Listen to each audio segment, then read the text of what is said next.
So today I'm going to talk about the movement of the movement of water through the soil. Um, so a few days ago, I watered this enclosure via my spray mister, but I didn't directly water the top layer of substrate in the arid zone because that generally stays dry. It does get watered occasionally, but not that often, not as much as the sort of the humid area and the cool zone. Okay. But look what's happening. Even though I didn't water this area, we can see that the water is already moving up through transpiration up through the layers of soil, and then that turns into like vapor, so humidity. Yeah. Before I watered this, the humidity of the enclosure of this area was between 30 and 40% in the day. Now it's about 55% ambient humidity. Okay. Which is okay because we're in sort of subtropical monsoon season now anyway.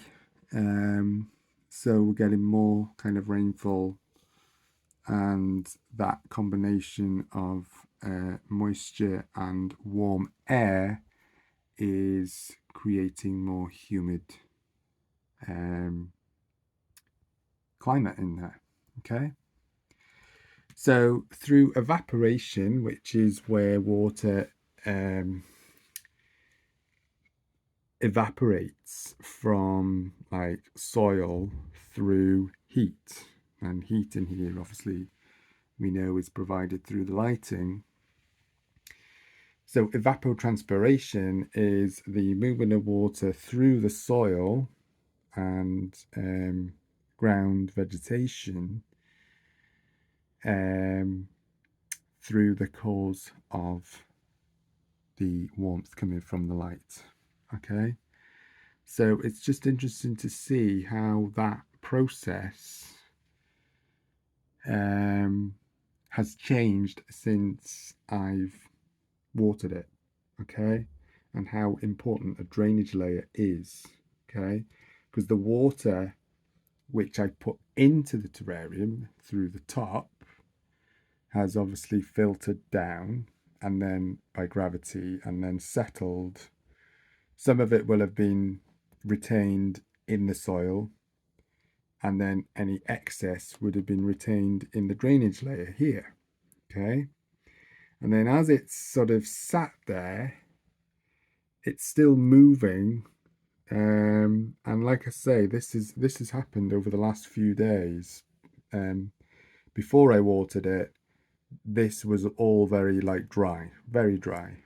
Okay, but if we move forward by a few days, we can see how the substrate has darkened because of the moisture going in there from the drainage layer, which is this here. Okay, so that sort of resonates what I was saying about this layer being important and the lighting being important. It's important that we get it right in order to create the right conditions for the life in the terrarium, basically. So that's evapotranspiration. We can see here these white blotches of fungus. That's because this is the humid area, the humid zone, and that area must be the sort of perfect conditions. It's sort of not quite directly under the halogen heat lamp,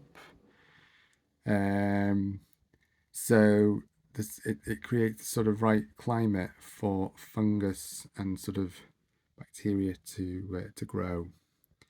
However, that will clear itself out naturally, which is why we have springtails and earthworms and whatnot living in there, which will break that down naturally, and also the gases that form through evapotranspiration will help in the breaking down process. So there we are, guys, a little bit of a lesson on evapotranspiration.